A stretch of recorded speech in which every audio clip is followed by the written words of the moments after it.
History was clearly on the side of Forest Green Rovers as they played their last game at the Lawn, the place they've called home for over 70 years. The equation was simple. They had to win against Stevenage on the final day of the season to stand any chance of staying in the football conference. Against all expectations, Rovers did the unimaginable to the delight of the 1,500 plus crowd who could honestly say, "I was there." Inside 6 minutes, Rovers nearly conceded the opening goal. It all stemmed from a Dino Marmaria corner, Luke Oliver rising well. His header, fortunately for the home crowd, was wide of the mark. Stevenage continued to battle away. They've got some class players in their side. George Boyd eventually firing wide from about 15 yards out after Jefferson Louis, who used to play for Rovers, sent in the ball from the far side. On 13 minutes, Borough was sloppy in the midfield. They gave the ball away cheaply to Shearer, fancying his chances from distance. If that was ambitious, what about this chance from Adam Miller, picking up the ball from a throw-in 30 yards out?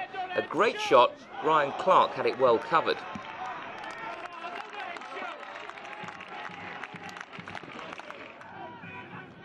Graham Wesley's side always looked the more likely to score, not least because Forest Green Rovers weren't clearing their lines properly. From a similar position and a similar distance, again it was Adam Miller who fancied his chances, this time his shot well over the bar.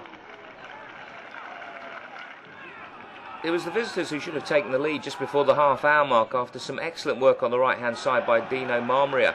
He sent in an inviting cross, John Nurse pushing through, but under pressure from Saal, his header was over the bar from close range. Thus far, Rovers have been quiet in front of goal, but on 34 minutes, Guy Maggio showed the magic that he's shown all season, picking up the ball from distance. A good shot, the keeper having it well covered. Remarkable on the balance of play then that 3 minutes before the half-time whistle, it was the home side who took advantage with the opening goal. From the throw-in to Shearer having two bites at the cherry, Julian with the initial stop, but he couldn't hold on to it, to Shearer firing it into the far post. Forest Green 1, Stevenage Borough 0, and by removing his shirt, to Shearer with the inevitable yellow card.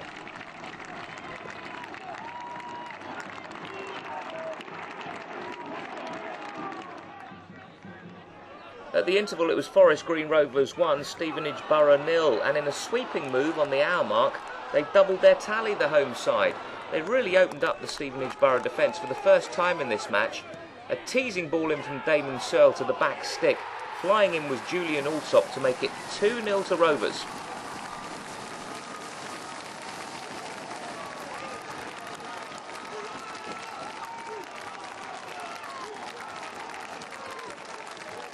Forest Green's hard work was nearly undone 2 minutes later as Stevenage threatened again.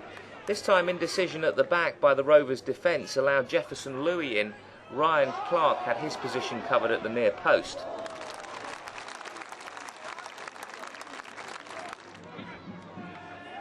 Stevenage Borough have shown throughout the season that they're a strong side, so Forest Green really had to battle to hold on to their 2-0 advantage. And battle they did at the expense of a sending off.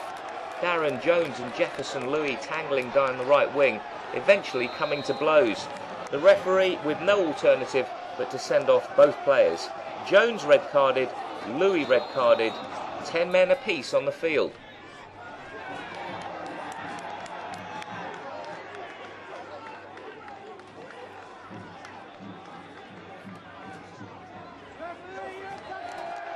Nine minutes before the full-time whistle, Stevenage had the ball in the back of the net, but their goal was disallowed.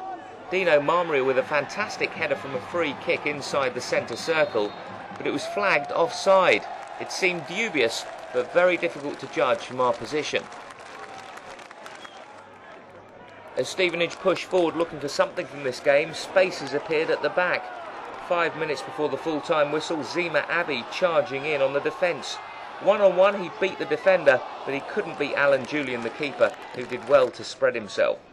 At the final whistle, Forest Green Rovers had done enough. A spectacular scoreline, Rovers 2, Stevenage Borough 0, and Forest Green could say goodbye to the Lawn in some style. Albeit not here, they will be playing conference football next season.